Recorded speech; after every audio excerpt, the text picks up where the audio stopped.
Good morning all. Today we are going to do our next topic, that is isomerism. Now what do you mean by isomerism? Compounds which have same molecular formula but different structure, properties and spatial arrangement are called isomer, and the phenomena is known as isomerism. Now there are two types of isomerism. First is structure isomerism and second is stereoisomerism. Now what do you mean by structure isomerism? Structure isomerism are those in which compounds have same molecular formula but different structure. Structure isomerism is further of four types, that is, first is chain isomerism, second position isomerism, third functional isomerism and fourth one is metamerism. Now let's talk about chain isomerism. Now chain isomerism are those in which compounds have same molecular formula but different carbon chain. For example, molecular formula is C5H12. So C5H12 we can write it as CH3, CH2, CH2, CH2, CH3, or we can write it as CH3, CH, CH3, CH2, CH3, or we can write it as CCH3, CH3, CH3, CH3. In all of this, the molecular formula is same, but chain is different. So this is known as chain isomerism. Now let's talk about second isomerism, that is position isomerism. Now position isomerism are those in which molecular formula is same, but the functional group position is different. For example, we have but 1-in and but 2-in. The molecular formula is same, but the functional group position is different. Or we can take propane 1-ol and in this propane 2-ol. Third is functional group isomerism. In this, the compounds will going to have same molecular formula but different functional group. For example, we have C3H6O. This is the molecular formula. We can arrange this in the form of propanone, that is, in this the functional group is ketone. Or we can arrange this compound in the form of aldehyde. In this, the functional group is aldehyde. Or we have C2H5O. We can arrange this in the form of ethanol and second is ether. Next isomerism is metamerism. Now metamerism are shown by those compounds which have same molecular formula but different alkyl group attached to the same functional group. For example, as you can see in both of these, the functional group is ether. And in this, on both sides, ethyl group is attached. Whereas in this, one side propyl group and one side methyl group. So metamerism is only shown by those compounds in which different alkyl groups are attached to the same functional group. Now let's talk about stereoisomerism. Stereoisomerism are those which have same molecular formula, same structure formula but different spatial arrangement. It is further divided into two types of isomerism. One is optical isomerism and second is geometrical isomerism. Geometrical isomerism we will going to discuss in the next chapter, that is hydrocarbons, and about optical isomerism we will read in class 12th. Now let's talk about reaction mechanism. In organic reaction, the attacking reagent, that is known as reagent also, will going to attack on organic molecule, that is known as substrate, and it will going to form the intermediate. Then this intermediate can be carbocation, it can be carbon anion and it can be free radical. Then we will going to get the product. Now let's talk about the fission of covalent bond. Fission of covalent bond is of two types. First is homolytic cleavage and second is heterolytic cleavage. First of all, let's talk about heterolytic cleavage. Heterolytic cleavage is that if a covalent bond breaks in such a way that both the electrons of the shared pair are taken by one of the bonded atom. For example, in this, Y is more electronegative than X. Then Y will going to take both the electron. Then it will going to form X positive plus Y negative because it has took both the electron. If X is more negative than Y, then it will going to form X negative plus Y positive. For example, we have CH3Br. As you know, Br is more electronegative than CH3. So Br will going to take both the shared pair of electron. Then it will going to form CH3 plus Br negative. This is known as carbocation. Like similarly, it can form carbon anion also. Now let's talk about stability of carbocation. For example, we have methyl, then we have primary, then we have secondary, and then we have tertiary. Now in this, tertiary carbocation will going to be more stable than other ones. Why?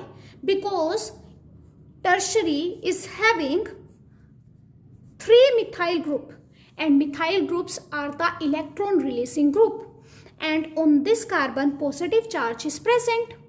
So the electron releasing group will going to release the electron and they will going to stabilize this carbocation.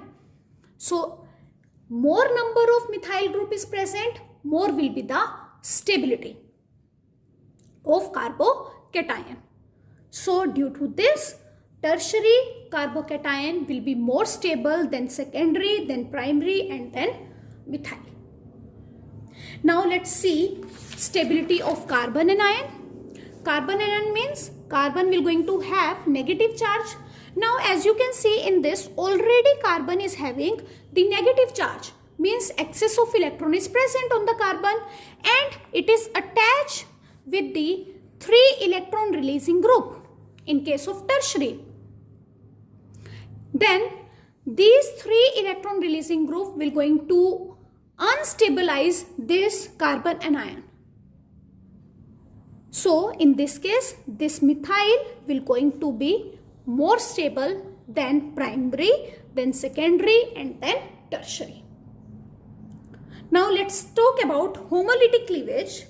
Homolytic cleavage is that in which each atom takes 1 electron of shared pair, and then it will going to form R dot plus X dot, that is known as alkyl free radical, which is unstable.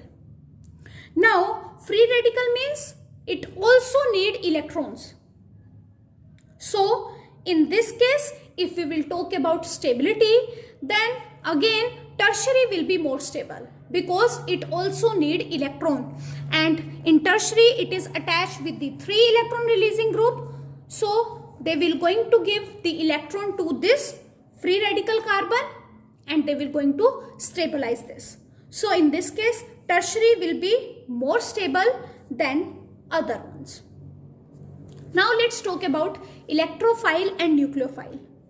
Electrophile are those which is having the positive charge, or you can say electron deficient species, whereas nucleophile are those which is having the negative charge, or which have a lone pair of electron. For example, H positive, Cl positive, Br positive, I positive, NO2 positive, they all are electrophile. And nucleophile will be H negative, Cl negative, Br negative, I negative, OH negative, Cn negative, H2O, and H3ROH. They all will be nucleophile. Now let's do one question, that is identify electrophile in the following.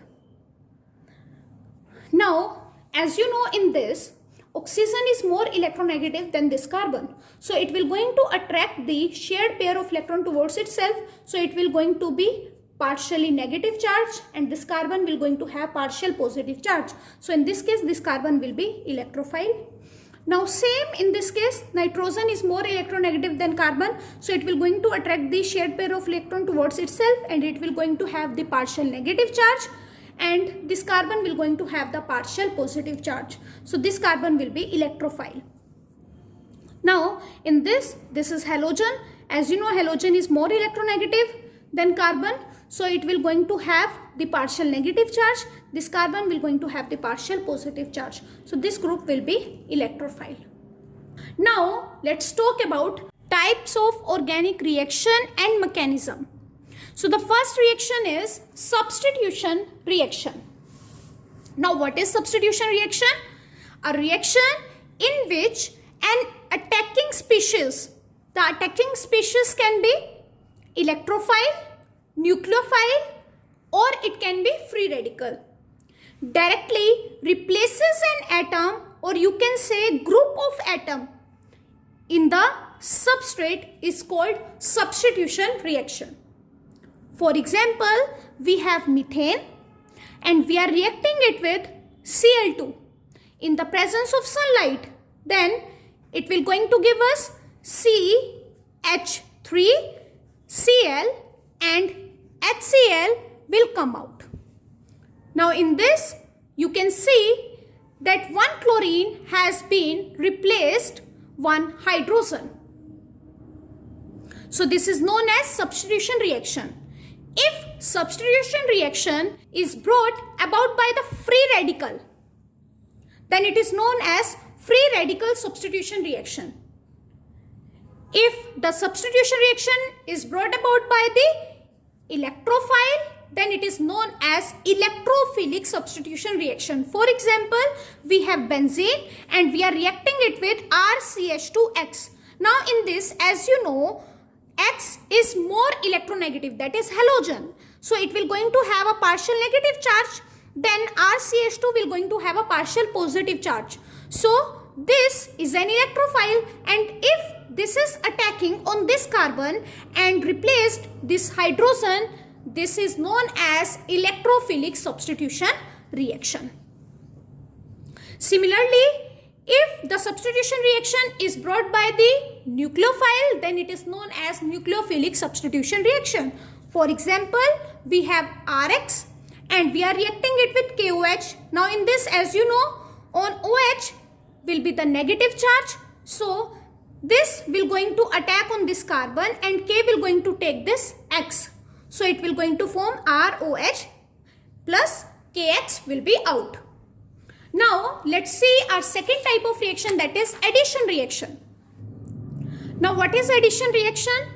A reaction in which two molecules combine to form single molecule of product is known as addition reaction. For example, take ethene and react it with Br2. It will going to give us 1,2-dibromoethane. Or you can take the simplest example. If you have CH2 double bond CH2, that is ethene, and react it with hydrogen in the presence of nickel, platinum, then it will going to give you CH3 single bond CH3, that is alkane. Similarly, like substitution reaction, addition reaction can also be electrophilic addition reaction and nucleophilic addition reaction. Next is elimination reaction. Now what is elimination reaction? A reaction in which one molecule splits into two fragments molecule. For example, if you have CH3, CH2, Br and you are reacting it with alcoholic KOH, then in this OH will going to take this H, this bond will shift here and Br will come out. So it will going to give us CH2 double bond CH2 plus KBr plus H2O. Now let's do our next type of reaction, that is rearrangement reaction. Now what is rearrangement reaction? A reaction in which either carbon skeleton or the functional group or both are modified. For example, we have 1-bromobutane. Now In the presence of anhydrous AlCl3 and at the temperature of 575 Kelvin, then this Br will going to come here and this H will go there. So it will going to give us 2-bromobutane. So this type of reaction is known as rearrangement reaction. Next is addition-elimination reaction. And addition-elimination reaction is also known as condensation reaction. Now what is condensation reaction? A reaction which involves the addition of two molecules with elimination of smaller molecule like water. For example, esterification reaction. In this, take alcohol and react it with acetic acid. In the presence of acid, it will going to give you ester plus water will going to come out. So this type of reaction is known as addition-elimination reaction, or you can say condensation reaction. So with this, we are completing our chapter. I hope you have understood this chapter. That's all for today. Have a nice day ahead.